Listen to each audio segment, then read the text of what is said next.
Hello everyone, welcome to back my channel. I hope everyone is having a wonderful day. Before starting the video, please go ahead and hit the subscribe button. Alexis sits on her couch and goes through a family photo album.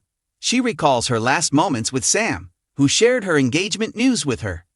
Sonny brings out some tea and wishes he could do more for her. She asks how he went on after Morgan died. Sonny admits it wasn't easy, but he went on living as she will for Molly, Christina, and her grandkids. Alexis doesn't know how she'll return to her life as usual after this funeral, and she doesn't want to picture a world without Sam. Sonny agrees it is terrible for a parent to outlive their child. Part of her is lost forever, and he won't pretend she'll get it back. Alexis notes that's what Christina said when she lost the baby. Sonny asks how Sam's kids are doing. Alexis thinks Scout is still too young to understand, but Danny is inconsolable. Alexis says she missed half of Sam's life and should never have let her go as a baby. Alexis says she thought Sam would have had loving parents, but she didn't. Meanwhile, she went to school and had a successful career while Sam suffered. She believes she's being punished for abandoning Sam now. Sonny says she had no idea who she was giving Sam up to, so stop judging the woman she was then and give herself credit for who she is now. They both had tough childhoods, as did Sam, and Sonny says Sam made it just as they did. He says Sam had a great life, knew her mother loved her, and she loved her. He tells her not to doubt that. Alexis says when Sam arrived in Port Charles, Sam hated her. Sonny says Sam came around, especially when she became a mother. Alexis says given her relationship with her own mother, she didn't take to motherhood naturally, but Sam did. Sonny says Sam always stood up for the little guy, and when Lulu needed help, she didn't think twice. He believes Sam learned that from Alexis, who was a good role model. Sonny asks if she needs help looking for an obituary photo. She notes he doesn't have to do this, but he's doing it for her and for Sam. He tells Alexis she may not have been there in the beginning, but she was in the finish, and she should be grateful for the time she had with Sam. Alexis leans on him. Portia comes home to Curtis, who is already in bed.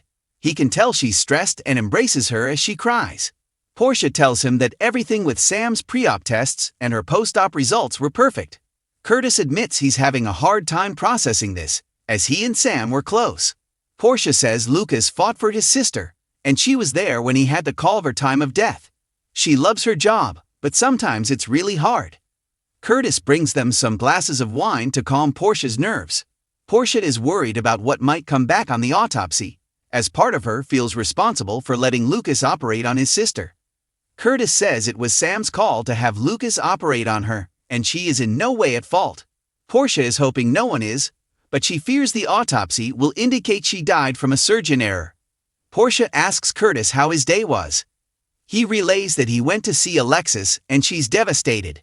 She's hanging in there, which is more than he can say for Dante. It made him realize never to take her or their marriage for granted again. She says they won't, and they kiss. In Brennan's office, he asks Carly why she's come to him for help.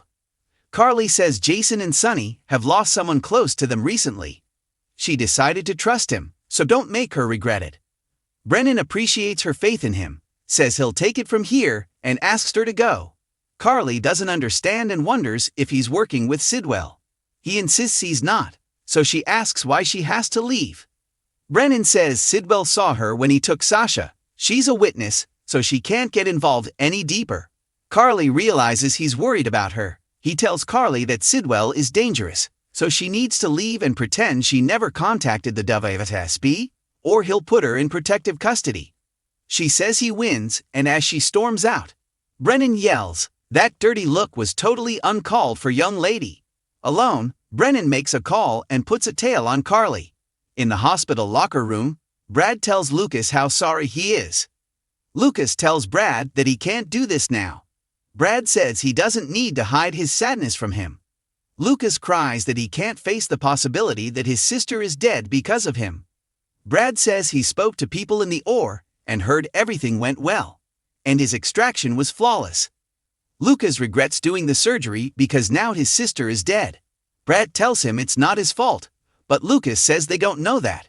He never should have done the surgery, but Brad says what happened would have happened no matter what.